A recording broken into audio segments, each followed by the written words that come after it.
Êtes-vous nerveux lorsque vous parlez à quelqu'un dans une nouvelle langue que vous apprenez? Avez-vous l'impression de ne pas être suffisamment à l'aise dans une langue étrangère, même si vous l'apprenez depuis plusieurs années? Vous tâtonnez lorsque vous parlez à quelqu'un, même si vous avez un vocabulaire riche, et vous pouvez lire des ouvrages volumineux dans cette langue? Si oui, alors ne vous inquiétez pas. Je vous comprends, et c'est pourquoi je suis ici, avec quelques conseils pour vous aider. Bonjour à toutes et à tous. Aujourd'hui, nous allons parler de quelques techniques pour améliorer votre fluidité et vos compétences orales. Nous allons également examiner certains exercices et pratiques qui peuvent améliorer votre fluidité et renforcer votre confiance. 1. Déterminez vos points forts et vos points faibles à l'oral. La toute première chose à faire pour résoudre un problème est de mieux le connaître. Il existe de nombreux moyens d'évaluer nos points forts et nos points faibles, comme les tests en ligne de prononciation ou d'expression orale et les commentaires d'experts. Une méthode qui a fait ses preuves consiste à s'enregistrer avec un enregistreur numérique ou une application sur un smartphone et à l'écouter pour repérer les erreurs que nous faisons fréquemment. Écouter les audios de votre discours avec un locuteur natif est également une excellente idée et vous pouvez le faire avec vos formateurs, vos professeurs ou vos amis. 2.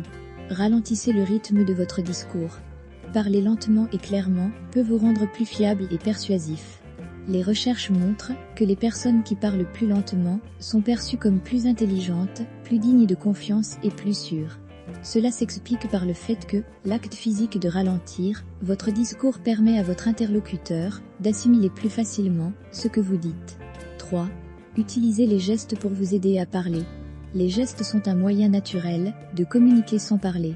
Soit vous êtes dans une salle bondée, soit vous parlez à quelqu'un, les gestes peuvent vous aider à faire passer votre message plus efficacement. Les gestes peuvent être utilisés pour améliorer votre discours et clarifier vos pensées, mais aussi pour avoir l'air sûr de vous ou pour fournir une représentation visuelle de ce que vous dites. 4. Travaillez votre prononciation. La prononciation est l'acte ou la manière dont les mots sont prononcés. De nos jours, de nombreuses personnes cherchent des moyens d'améliorer leur prononciation pour mieux communiquer. Tout d'abord, vous devez renforcer les muscles de votre langue et de votre mâchoire en vous exerçant non seulement à parler, mais aussi à faire des exercices vocaux. Ensuite, vous pouvez travailler l'articulation ou la discrimination des sons en mots individuels comme tu et tout. Enfin, vous devez vous entraîner à lire des livres à haute voix en les lisant lentement et en faisant une pause après chaque paragraphe. 5. S'entraîner en lisant à voix haute. En général, le but ultime de la lecture d'un document est de le comprendre et d'en extraire et interpréter les informations requises. Parfois, nous lisons aussi pour le plaisir, comme un passe-temps. Toutefois, afin de mieux maîtriser la langue cible, lisez à voix haute et naturellement, comme si vous parliez.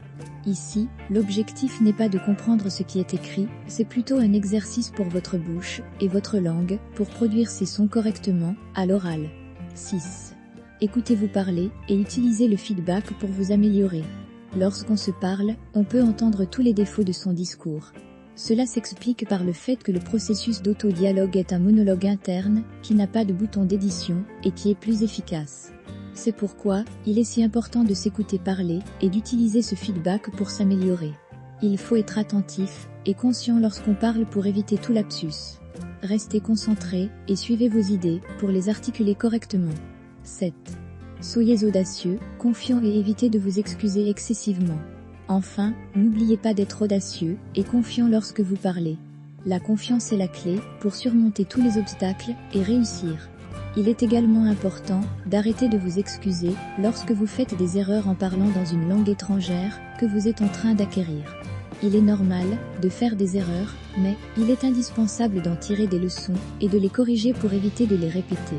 J'espère que vous connaissez maintenant quelques techniques que vous pouvez utiliser pour améliorer votre capacité à parler dans une nouvelle langue.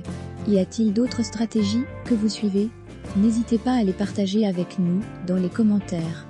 Merci beaucoup d'avoir regardé. À la prochaine.